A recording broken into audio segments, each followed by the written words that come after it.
We're live now.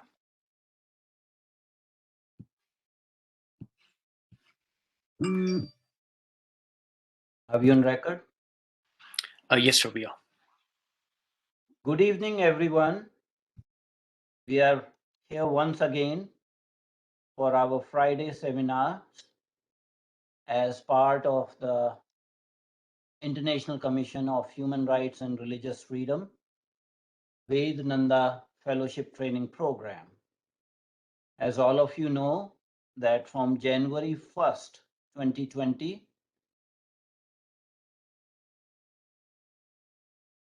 we started the Ved Nanda Fellowship Training Program in honor of our mentor and chairperson, International Advisory Board, Professor Ved Nanda. On behalf of the Board of Directors, as well as the Executive Committee of the ICHRRF, I invite all of you to yet another seminar in the ICHRRF Ved Nanda Fellowship Training Program. And this is the distinguished faculty for Professor Ved Nanda Fellowship Program, headed by Professor Ved Nanda, Professor Yashwant Pathak, Professor Nalini Rao, Professor Lavanya Vemsani, Dr. Shekhar Patel, myself, Mr. Carl Clemens, Mr. Hardam Tripathi, and Professor Nidhi Shandurnikar. So those are the faculty preceptors who have agreed to supervise the fellowship training seminars and assist the fellows with their research projects, etc. Currently, we have two fellows, our one and only Ankit Shah and our very affable friend Ripudaman Pachori. Both joined the fellowship training program from January 1st onwards. So we have a standard format for this seminar. First 25 minutes are presentation by the fellow. Then 10 minutes is comments by our chief mentor, Professor Ved Nanda, and a 25 minutes discussion by the preceptor, faculty preceptor. And very fortunately, today we have our chief mentor and faculty preceptor, one and only Professor Ved Nanda. So he should be able to teach us for a longer period of time. And last 30 minutes, we have question and answers. So the topic for today's seminar is very, very important. And this is becoming very timely.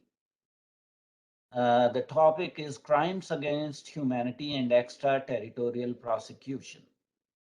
And this is a new thing, new concept, which is evolving. The case law is evolving.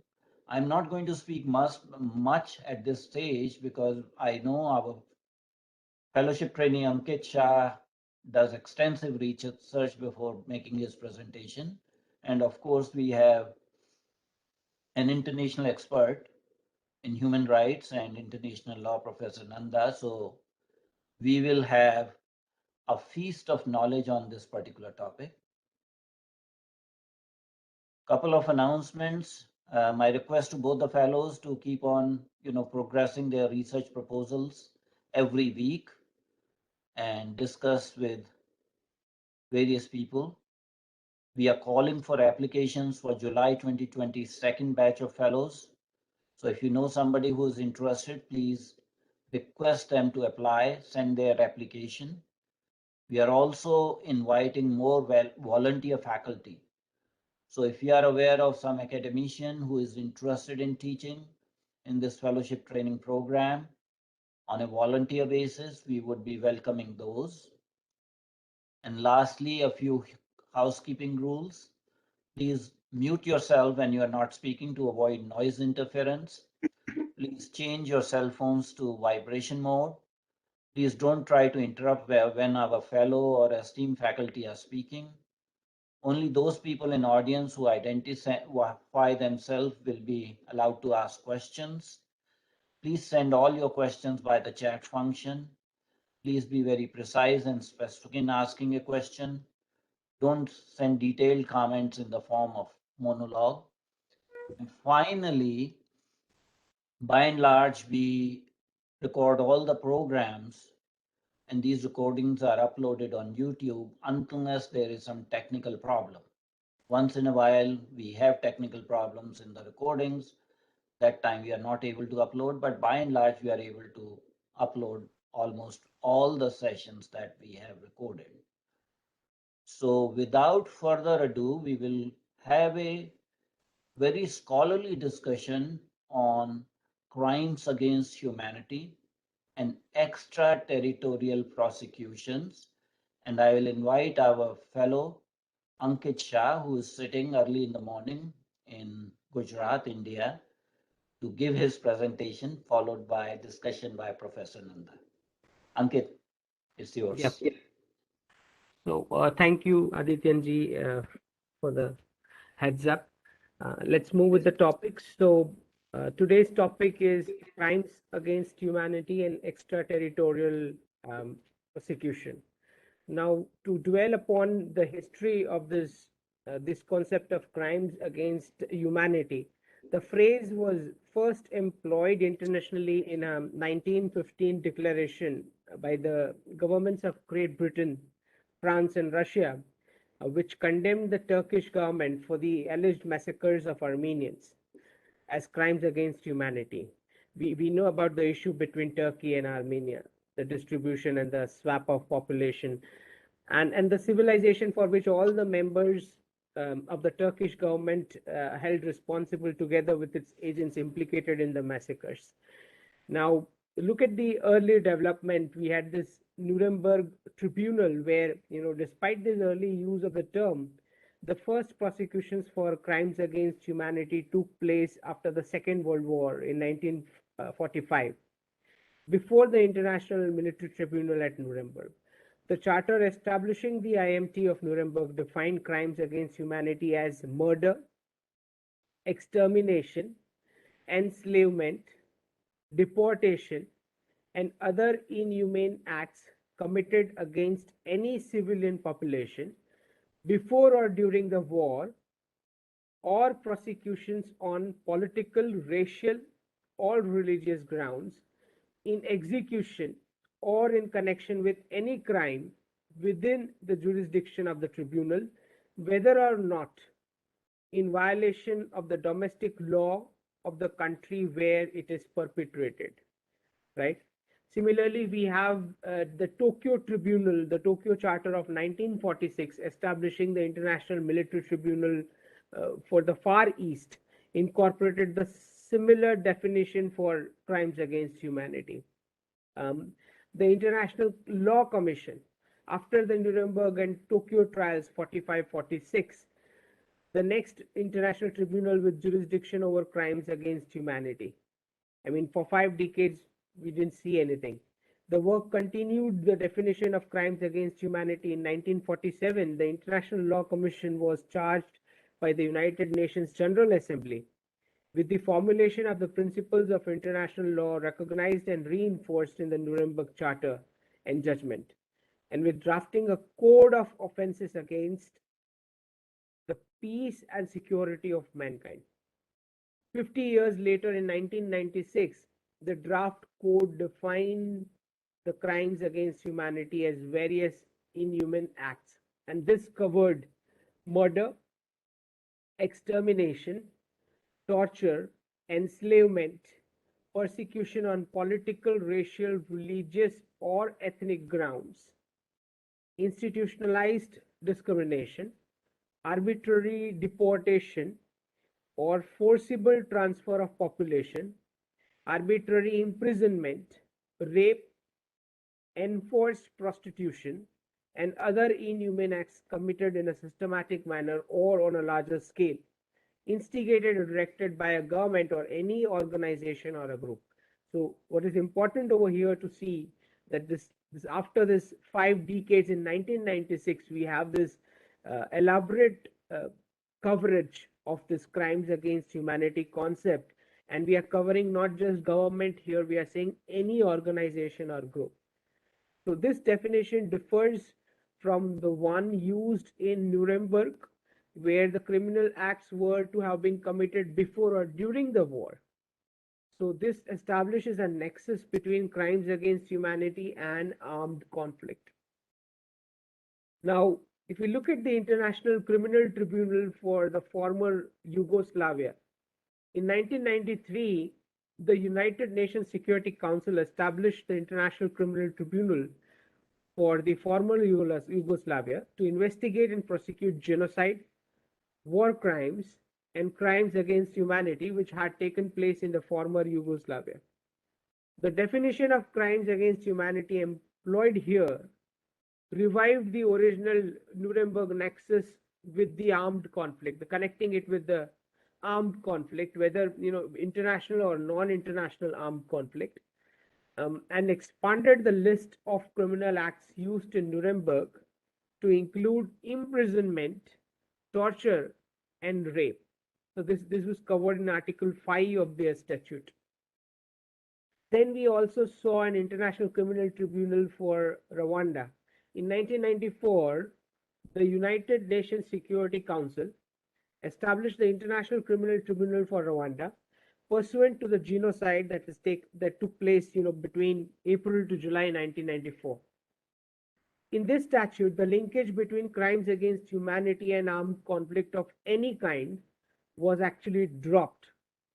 The requirement was added that the inhumane acts must be part of a systematic or widespread attack against any civilian population on national, political, ethnic, racial, or religious grounds. This was covered in the Article 3.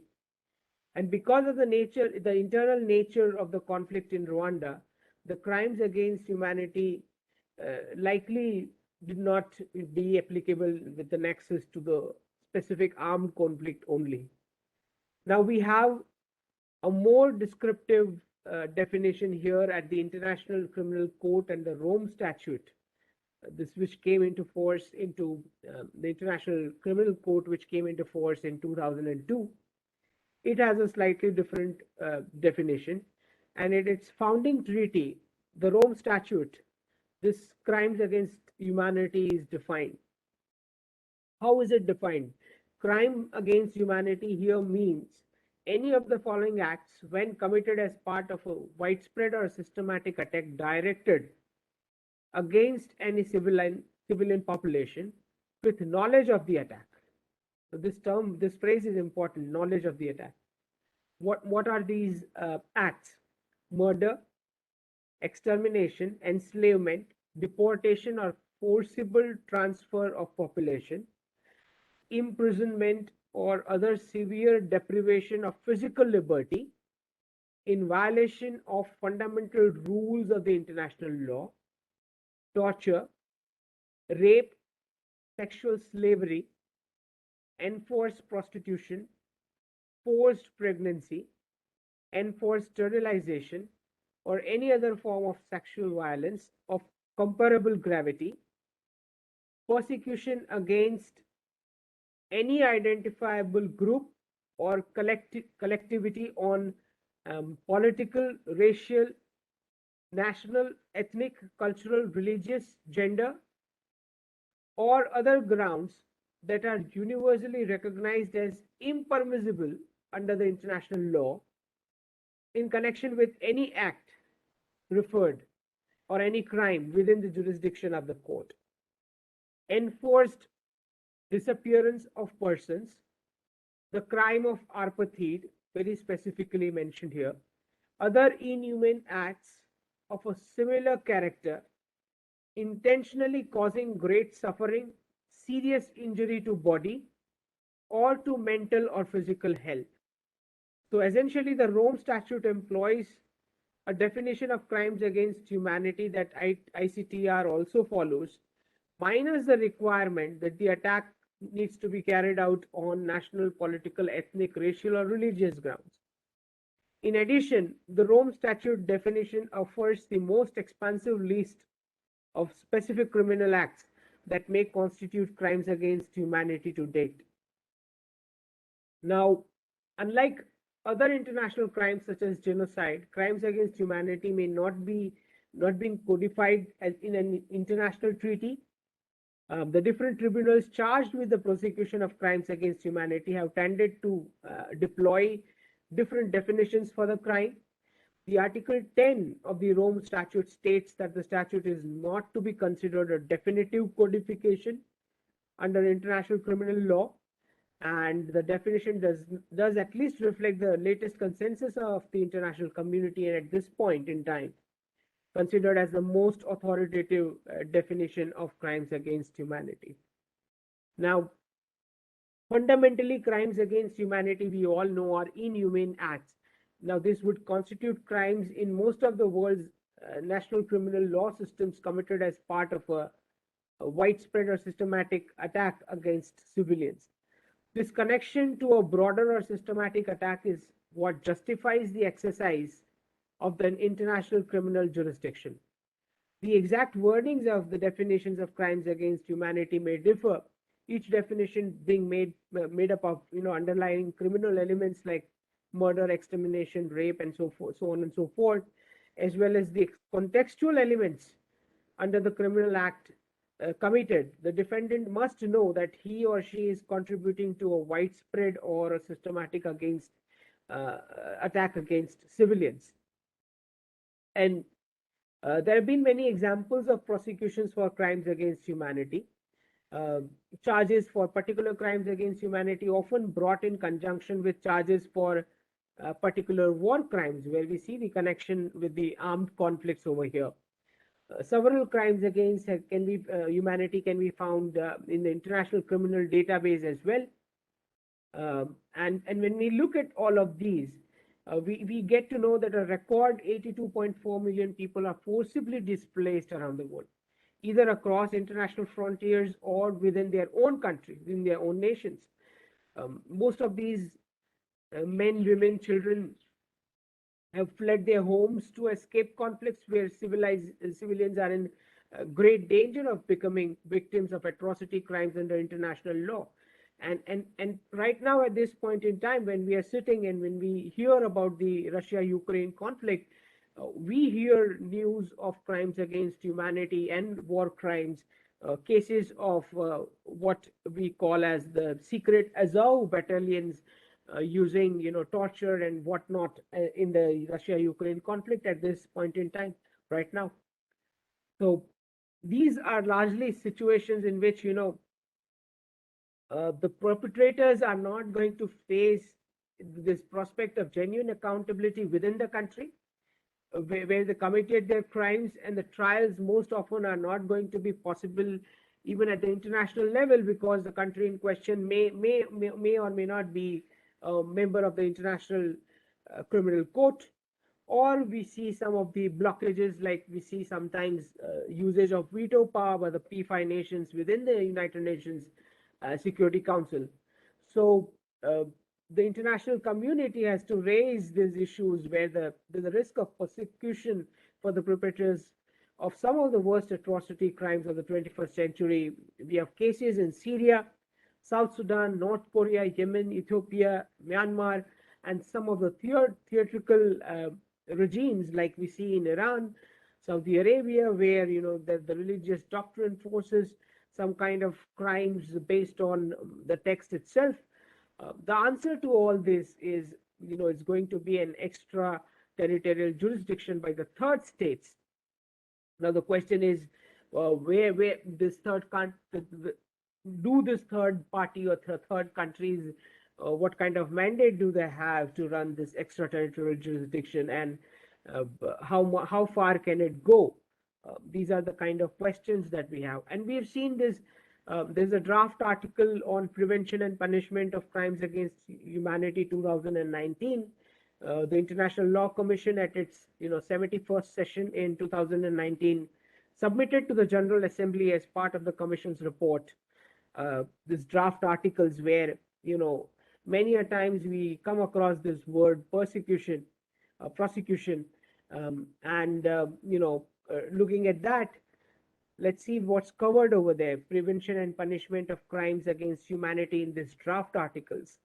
So throughout history, looking at the history of millions of children, women, and men who have been victims of such crimes, recognizing the crimes against humanity that they threaten the peace, security, and well-being of the world, recalling the principles of international law embodied in the Charter of United Nations, recalling that prohibition of crimes against humanity is a preemptory norm of general international law, affirming that crimes against humanity, which are among the most serious crimes of concern for the whole of the international community, must be prevented in conformity with an international law. So, determined to put an end to impunity for the perpetrators of these crimes and thus to contribute to the prevention of such crimes, considering the definition of crimes against humanity set forth in the Article 7 of the Rome Statute of the International Criminal Court, recalling that it is the duty of every state to exercise its criminal jurisdiction with respect to crimes against humanity, considering the rights of victims, witnesses, and others in relation to crimes against humanity, as well as the right of alleged offenders to fair treatment, considering also that crimes against humanity must not go unpunished. The effective prosecution of such crimes must be ensured by taking measures at the national level and by enhancing international cooperation, including with respect to extradition and mutual legal assistance. So this is what is covered in the draft articles. Even in terms of prosecution, the Article 10 says the state in the territory under whose jurisdiction the alleged offender is present shall, if does not extradite or surrender the person to another state or a competent international criminal court or tribunal, submit the case to its competent authorities for the purpose of prosecution. Those authorities shall take their decision in the same manner as the case of any other defense of a grave nature under the law of that particular state. So if extradition is not possible, surrender of the person to another state is not possible, this is a bare minimum which the governments can do. Looking at, about the victims and witnesses and others, for them, each state should make necessary measures to ensure that the complainants, victims, witnesses, and their relatives, representatives, all such allied persons participating in the investigation, prosecution, extradition, or other proceedings within the scope of these articles shall be protected against ill treatment or intimidation as a consequence of any complaint, information, testimony, or other evidence given. Protective measures shall be without prejudice to the rights of the alleged offender referred to here. So we see numerous such cases where the justice does not work at the state where the perpetrator and the victims belong, and many a times the entire judicial process is hampered with a hammer of force or some kind of subjugation or torture or coercion by whatever party is involved over there. Now, in terms of mutual legal assistance, Article 14 says that the state shall afford one another the widest measure of mutual legal assistance in investigations, prosecutions, and judicial proceedings in relation to the offenses covered by the draft articles. Now, the question here lies, where the states are going to be involved with some kind of vested interest over here with respect to these crimes, how far justice is going to prevail. So these are some of the questions that the international community needs to answer.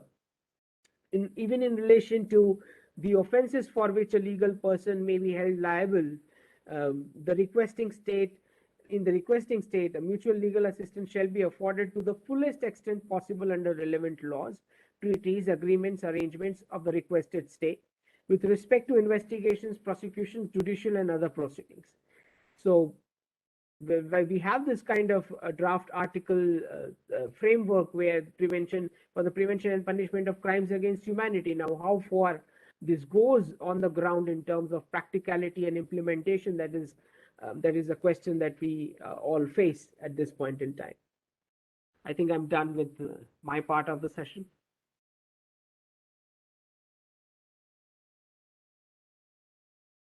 Ankit ji, very good work. And Ankit ji, Rapudaman ji, then I respected Adityan ji, Karl ji, and then I'm very pleased that we've got Professor Mamsani ji, Professor Rao, and Mr. Tripathi, all of them here. So my regards to all of you. And Ankaji, before I say anything, as you read these pieces, a couple pieces, 4 or 5 pieces that I had sent, and you did some more work on your own, any question that you might have for me? Anything that is not clear, anything that you want to know further about either one of those, because you did appropriately that extraterritorial prosecution. When Adityanji put that, it was simply extraterritorial jurisdiction over atrocity crimes, because extraterritorial prosecution, the United States does, many other countries do, but that is simply based upon their own laws. United States, for example, has a presumption against extraterritoriality, and every country has a territorial jurisdiction. But to go outside and to prosecute people from outside, then the country has got its own laws, and under those laws, they can just go out and use their own law to prosecute those who might have committed crimes against their country. But here, Adityanji, when he said extraterritorial prosecution, it was simply extraterritorial prosecution for atrocity crimes. And that means extraterritorial jurisdiction, and that means the universal jurisdiction. But the point simply is that before I say anything, and I've got a couple items that I do want to say, kindly ask me any question that you feel that it's not clear and I can help. Yeah. So one of the fundamental question that I see here is how much of where does this mandate of extraterritorial jurisdiction come to countries from? Is it self-assumed or is it bestowed by some universal body like United Nations? Where exactly? There is absolutely no treaty, no codification, and every time the issue has come, the consensus is that there is no consensus on it. And so universal jurisdiction at the present time is simply based upon customary international law. What had happened was that 1899 and 1907, these are the two landmark dates. The Hague Conventions came out, and at that time the thought simply was that there are some international crimes which ought not to go unpunished. And long time ago, as you remember, there were two areas, one piracy and second slavery. And the thought was that anybody who has committed piracy is an enemy of mankind. And therefore, any country that can catch hold of him or her, they should try him. There has to be no connection with that country. Not that country's citizen had become a victim, or that country's person had committed a crime, or that country had been connected in any fashion with that crime of piracy. Doesn't need to be. But because it was such a heinous crime, they thought that it ought to be tried, and that was customary international law. Subsequently, the same thing came about piracy. And so that is where the universal jurisdiction began, and that is just simply customary international law. And as you know, customary international law is based on two things. One is the state practice, and second is called opinio juris, that the country is doing that act because it feels it's obligated under international law to do. So no treaty at this stage, but customary international law is the basis for universal jurisdiction. Anything else? No, I think so. And I'm going to ask my distinguished colleagues that any question that comes to your mind that you would like to ask me, kindly do say right now, because then I can answer that, and then I can make a couple comments both on the crimes against humanity and also extraterritorial jurisdiction. But any question or anything that I can assist you with, kindly ask. Professor Rao? I missed the early part, so the context is a little. Since there was a conference, South Asia Studies conference began in Loyola Marymount University, and being a co-editor, I had to be there. Fortunately, I couldn't really understand everything that you. No, that's all right. But I was thinking that in this area, if there is any question that comes to mind, not necessarily what was presented here, but on anything pertaining to both crimes against humanity and universal jurisdiction. If there is any question that comes to mind, otherwise I'll just make a few comments. Oh. All right. I'm sorry. Go ahead, please. Professor Rao, did you have anything? I thought that these crime against humanity, okay, is coming from a definite context. If you take the historical context, doesn't it vary from this age to an earlier age, and an earlier period, an earlier region? So how can the UN have such large one box-like area where they say, yes, this is crime against humanity, but other crimes are being done individually or in small numbers, right? Or like the police shootings and so on and so forth, while other crimes are said to be, some are okay and some are not okay. And that has always been a dubious, it's a gray area for me. Wonderful. And I'll just in a minute try to explain it. Tripathi ji, you had your hand up. Could you kindly say? Yes, sir. I just had a question, actually, that I would like to present here as soon as I am able to do so. Please. Go ahead. Yes, sir.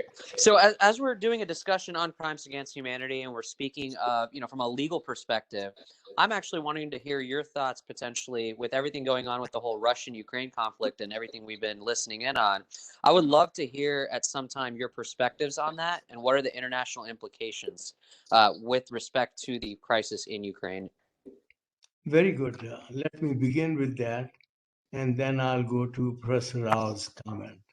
Thank you, sir. At this stage, on Ukraine, you probably heard even while former President Trump saying that they should be tried for crimes against humanity. Now, the point simply is, how do you try them? What is the basis for that? And the basis for that is that going back to Nuremberg and today under International Criminal Court, the crime of aggression is a crime that at the present time, both under customary international law and now under ICC, International Criminal Court statute, aggression is a crime. And what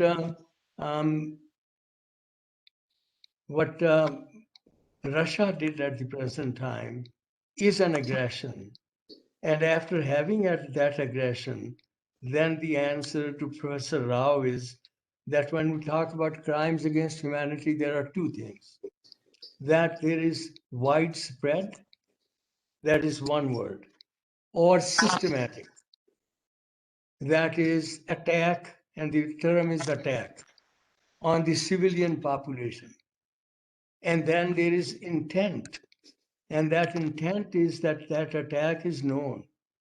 And who does it? Anybody who is representing or working on behalf of the state. That is how a state becomes responsible for those crimes against humanity. And that is how, at the present time, under that aggression and under that systematic, widespread attack against the civilians, and the intent is that both at the present time, Putin and Russia, they know that that is happening. They are doing it themselves, and therefore that's a crime against humanity. But now I want to go back to what crimes against humanity are. That 1899, 1907, the very first attempts to find some way in order to see that we don't go to war, and then the effort at that time that we ought to have some kind of basis that we can have crimes against humanity codified or tried under customary international law.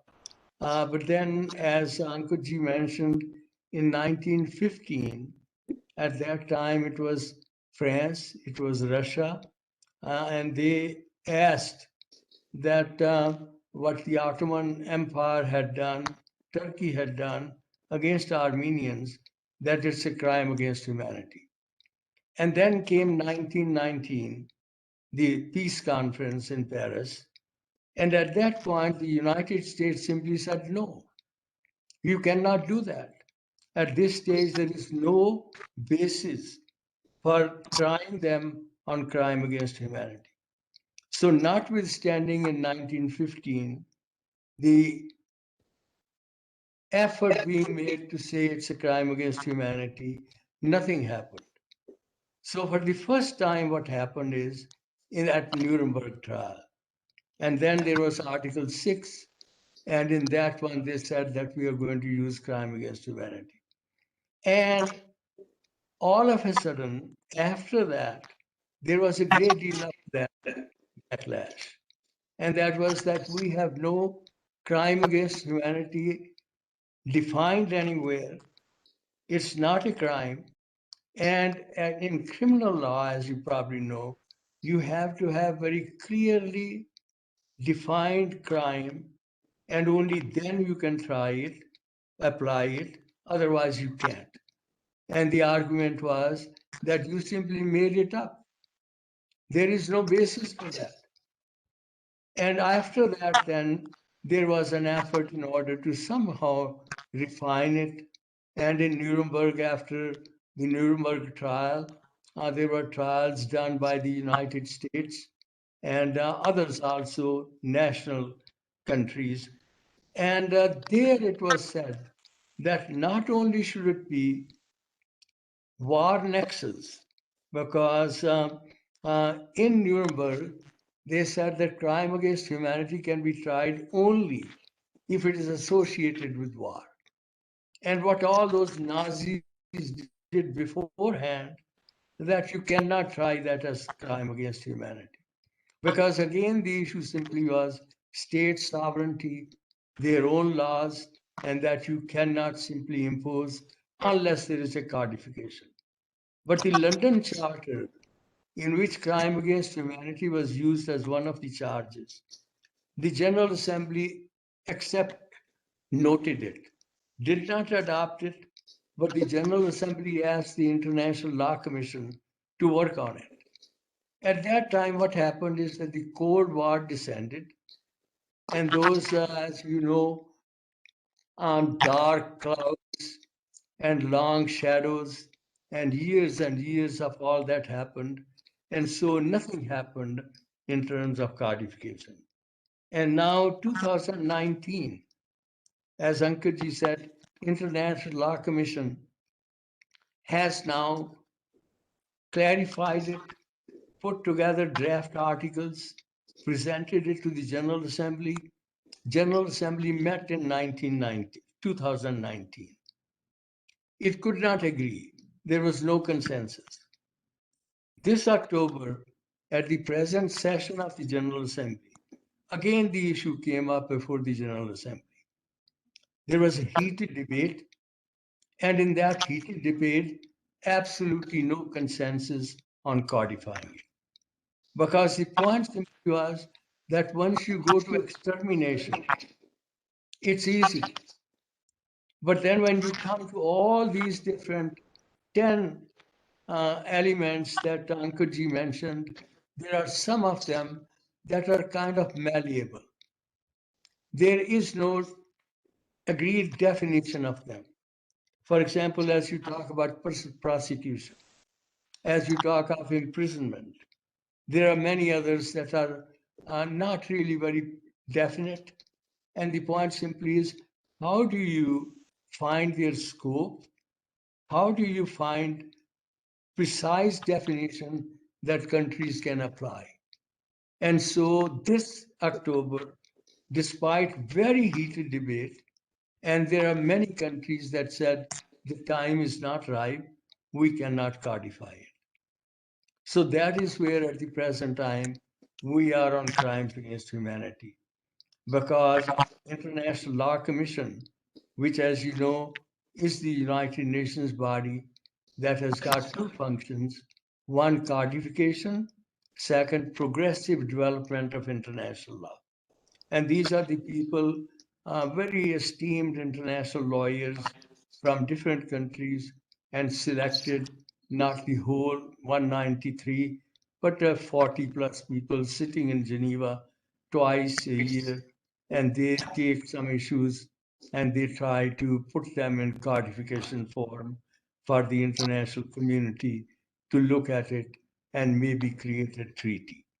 So they had these draft articles, sent them to the General Assembly. General Assembly has not done anything this year, and I think they have kicked the ball for the next year, and we'll see how it all works out. So any question on crimes against humanity, because then I would like to take a few minutes Professor, on the universal jurisdiction. Mr. Clemens has a question. Please, Uh, only one part on my part. Don't ask a difficult question. But Go I'm ahead, Karji. yeah, I'm just doing my best not to sound very stupid. But I wanted to just understand this concept of extraterritorial prosecution in the light of a couple of things that came to my mind.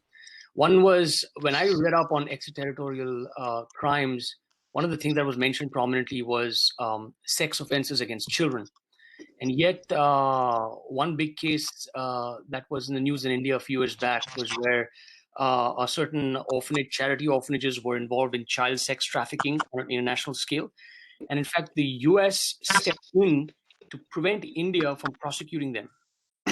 And no explanation was given after that. Also, I wanted to understand it in the perspective of this new law on Islamophobia, anti-Islamophobia law, and how that will affect and how that's going to be applied, because it seems to be, again, a very vague definition of what is Islamophobia. And the third thing that comes to my mind is many countries, including, I know, Canada, Australia, I think Belgium, they have passed laws that can strip their own citizens of their citizenship based on based on them being implicated in anything to do with terrorism. So how does that also fit into the picture? Just wanted to get an idea of the whole thing. Thank you. Wonderful. And extraterritorial prosecution, each country is the one that has at the present time their own laws as to how far they can go. And then the point simply is that there is an international consensus, and that is that you can't simply apply your laws to anything that you consider to be within your reach. And so there are limitations of international law on how much you can apply. Now, the answer to your question is that when you talk about extraterritorial prosecution, or properly said, universal kind of jurisdiction, it is only on atrocity crimes. So, Karji, it's genocide, it's war crimes, it's crimes against humanity. Genocide, there is a treaty very clearly defined. War crimes, there are treaties that are very clearly defined in Geneva, and 4 treaties on prisoners of war, and trying to see that non-combatant civilians are not hurt unnecessarily. So the war crimes also, there are treaties. Now, crimes against humanity, there is no treaty. And so at this stage, simply under customary international law, you go there. And so, Karji, only these three things: war crimes, crimes against humanity, and genocide. You can include in it ethnic cleansing. But beyond that, there is at the present time no extraterritorial prosecution for these crimes that there is universally acceptable. And again, on this one, I want you to know that October 22nd, in the General Assembly, there was a heated debate about universal jurisdiction, on this extraterritorial jurisdiction on atrocity crimes. And there was absolutely no consensus, no agreement that there should be a treaty on it. And there are countries that absolutely don't accept it at the present time. And so what has really happened is that Germany, a few other countries, they have now accepted that some of these atrocity crimes, that they are going to try people in their country if they can find them, if they are there, and if they can again have their own laws, and they have got to apply their law, and they have got to have a statute that permits them to try this. And at the present time, there are very few countries that have accepted it. Now, it all began when you remember that there was a dictator from Chile. Remember? And remember his name? Pinochet. I'm sorry? General Pinochet. Yes. And as he came to Britain in order to have the treatment for his back problems, then the Spanish judge, prosecutor, he sent a note and he said that he should be extradited. And that is where the universal jurisdiction really began. So at the present time, where we are on the universal jurisdiction is no treaty at all, no consensus totally at the present time. But countries have now decided that for these atrocity crimes, they are going to go out, they are going to have their own statutes formed, and they can try them. Now, in our case, in the United States, we don't have a statute. What we can do is, there is a treaty, for example, genocide treaty. And genocide treaty says that every country has got a duty to stop, prevent genocide, and they can take action. So under that genocide treaty, we can have universal jurisdiction, but otherwise we cannot. So I think I'm going to stop here, Adityanji, so that we can have some discussion. But if there is any other question on universal jurisdiction or crimes against humanity, kindly ask. Otherwise, Adityanji, I'm done, and we can have discussion. Professor Nanda, there's a question from Ripudaman Pachori. His mic is not working, so he put the question in chat function. Either you can read it or I can read it aloud. Kindly read it. I haven't seen it because I've been just talking. So Ripudaman writes, I want to add to what Nandaji just said. Aggression is crime against humanity, but I think the word aggression should be replaced by exploitation, as aggression is a byproduct of exploitation. Kindly comment. No, aggression is today defined because the International Law Commission has defined aggression, and after the International Criminal Court, 10 years after the International Criminal Court was established, then there was a convention or some get-together of countries that are presently members. And as you remember, there are 120 plus countries as members. They sat and they added aggression, and aggression has been defined in the international arena. And so aggression is not simply that we can give it any definition. So aggression is a country that is invading another country. And there is a question of sovereign equality, territorial integrity, and that is really at the present time what's happened.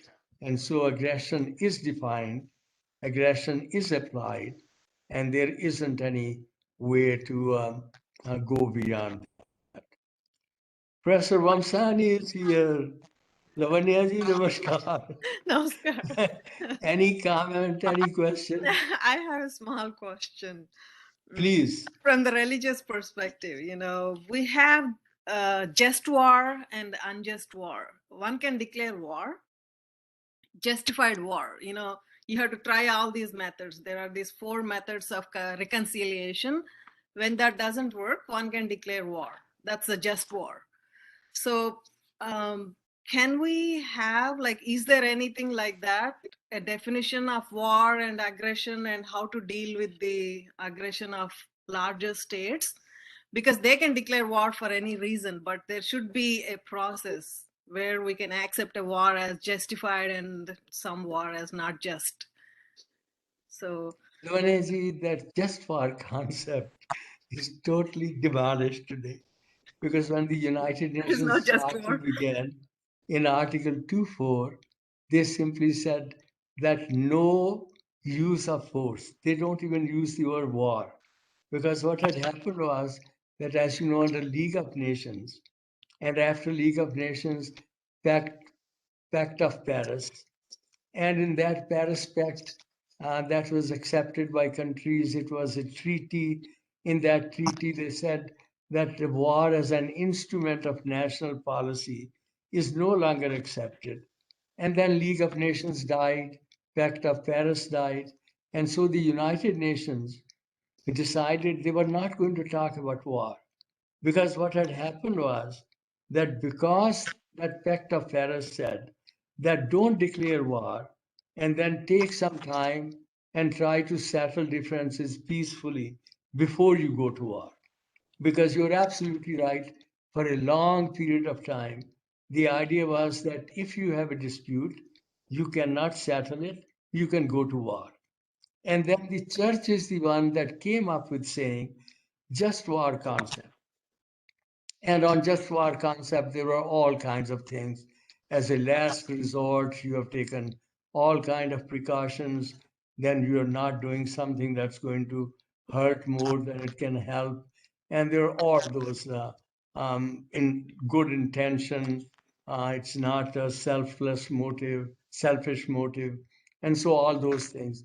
But that just war concept was totally, totally unacceptable, because what had happened was that major countries, they simply used that just war, and based upon their own concept of just war, they just went to war and abused the concept. So that concept was just taken out.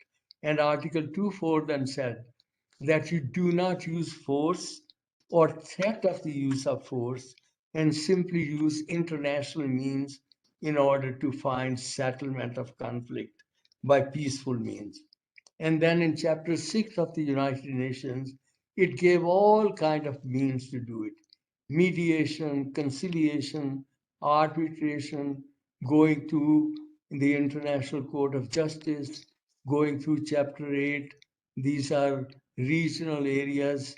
So it was all kind of things that they said, peaceful settlement of disputes, but do not use force. And so force can be used only in 2 ways. One, in self-defense, and self-defense is again defined that you have got imminent threat to you. Only then you can use force. And it's not simply force that you can use saying that I'm going to prevent war. Only imminent threat if you can use. And that is where the United States, when it went to Iraq, there was no imminent threat. The United States was absolutely wrong under international law to do that.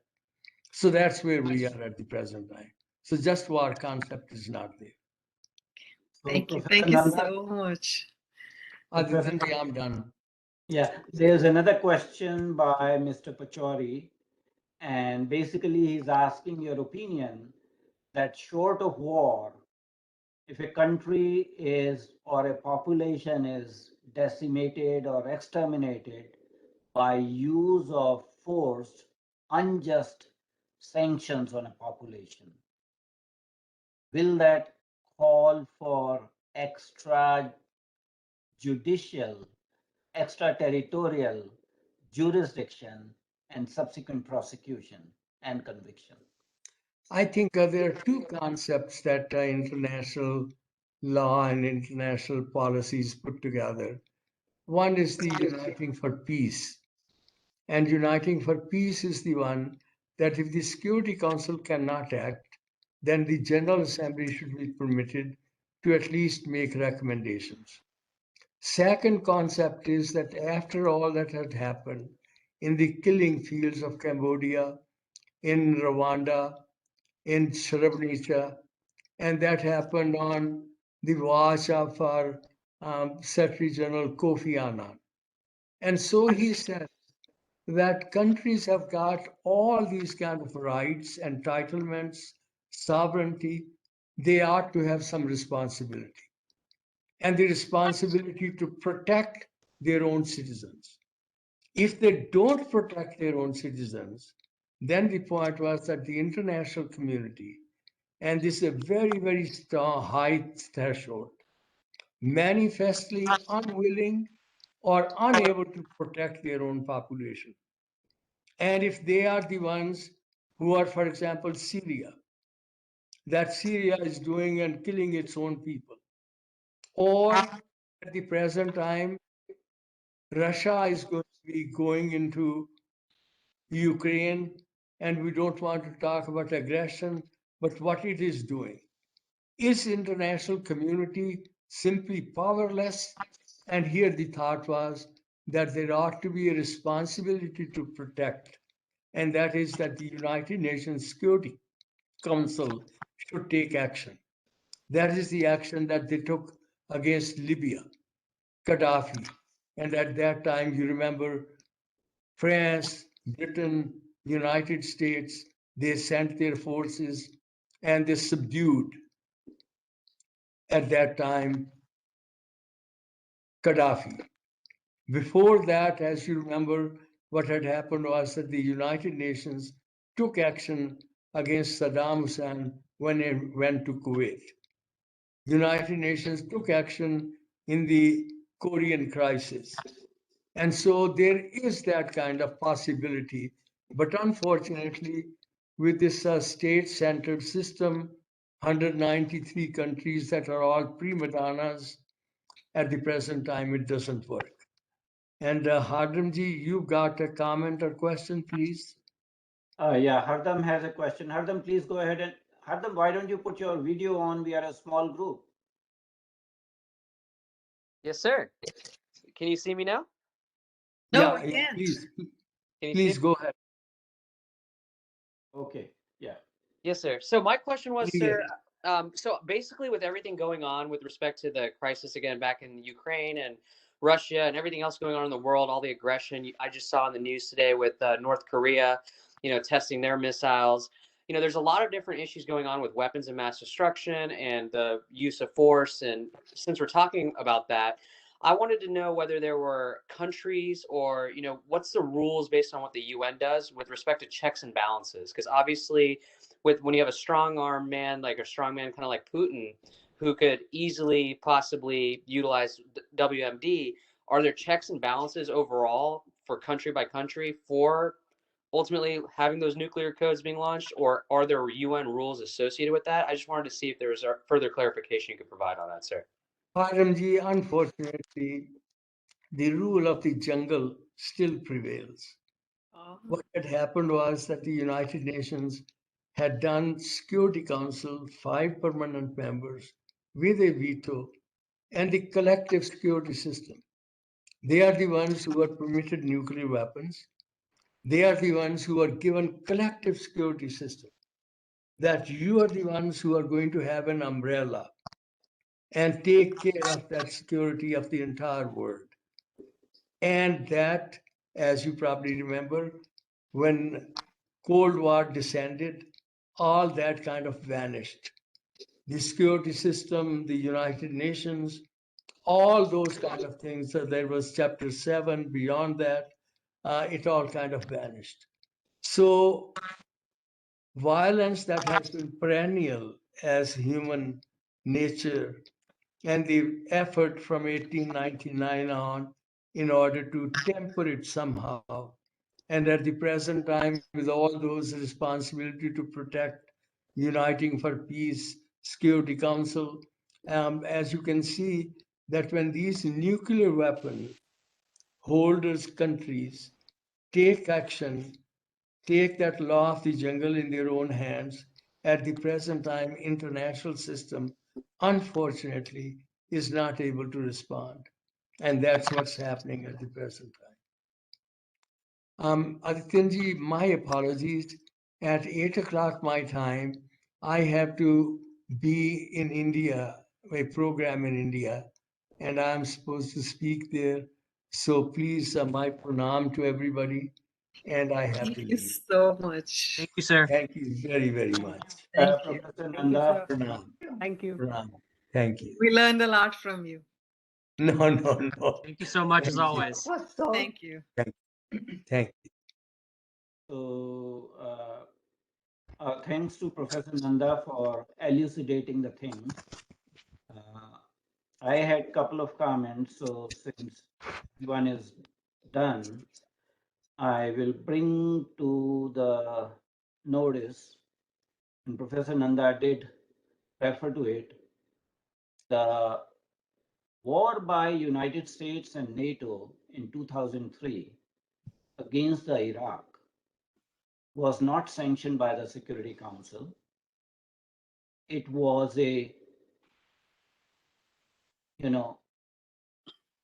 unapproved, non-sanctioned war on a country by a group of countries under the notion that that country, possessed weapons of mass destruction, including nuclear weapons, chemical and biological weapons. And although no concrete evidence was given, the war was prosecuted and the country was decimated and destroyed. I think we need to remember that the country was pulverized by aerial attacks and by drone attacks. And after, I think, 32 or 33 days of aerial campaign, retreating Iraqi soldiers were killed from drone actions. 100,000 of them perished. This is not in 19th century. This happened in 21st century. Wars against a country with deception. There were no weapons of mass destruction. There were no nuclear, biological, or chemical weapons found in Iraq after Iraq was occupied by occupying NATO forces and US forces. And I think that was a serious crime against humanity, a serious crime of genocide against an innocent population. Not only the war, but also the sanctions that killed millions of Iraqi children. They could not get medications. The hospitals had to be closed. Intensive care units had to be closed. It was basically genocide against Iraq by NATO. Attempts were made for extra-territorial jurisdiction and prosecution. And I think attempts were made to get George Bush to Canada, but he didn't bite the bullet. And then Spanish government invoked the universal jurisdiction, but nothing came off because national laws of Spain did not allow prosecution of a former US president. Having said that, and I think Ankit can go back and research on this, there was an international tribunal held. It is called Kuala Lumpur International Tribunal.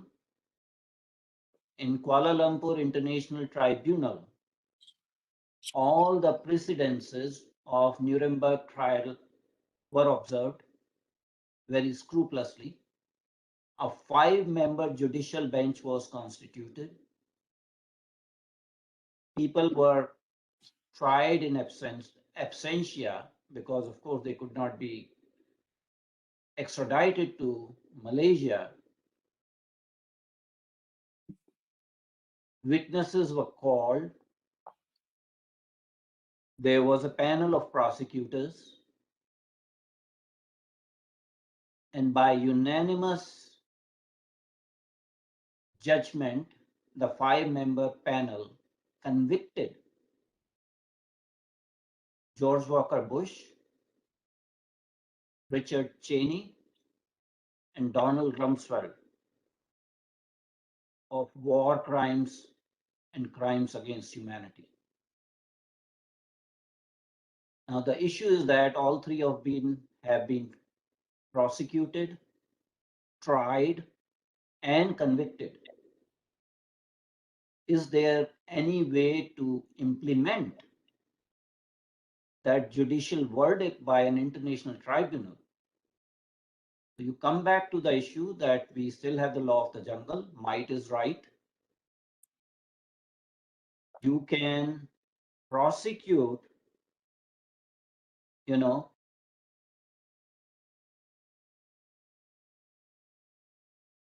the leaders of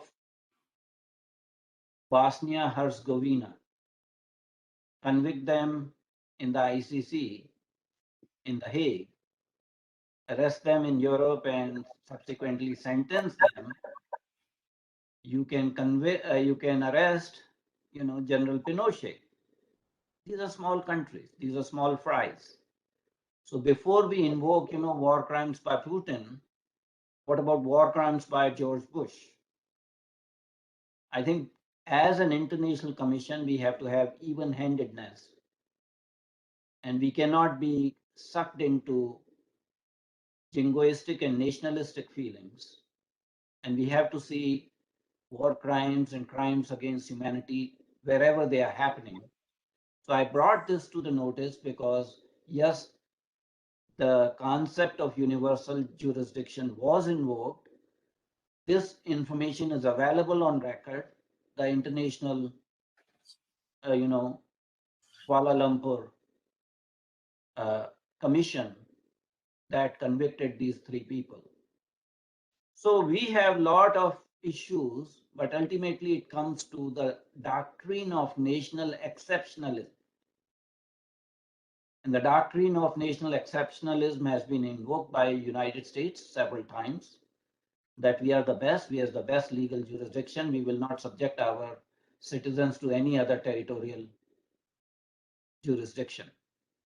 And we demand actually trial within our own country, but afterwards, pretty much in the trials of service people, the veterans who did crimes in Abu Ghraib prison, in Afghanistan, in Iraq, they got only slap on the wrist. Post facto, because the crimes were committed in a different country, there was nobody willing to properly testify and all, and the judicial system took a softy approach towards the people who were being prosecuted. To the extent the former president actually, when somebody got convicted, commented that it is a disgrace. So again, we have to take an international perspective about these issues. And I just want to highlight that. We have a little bit of time, but if there are any other comments or observations, we do have the time. So please feel free. We are a small group. Go ahead, give your comments, give your observations. We are happy because we have 20 additional minutes.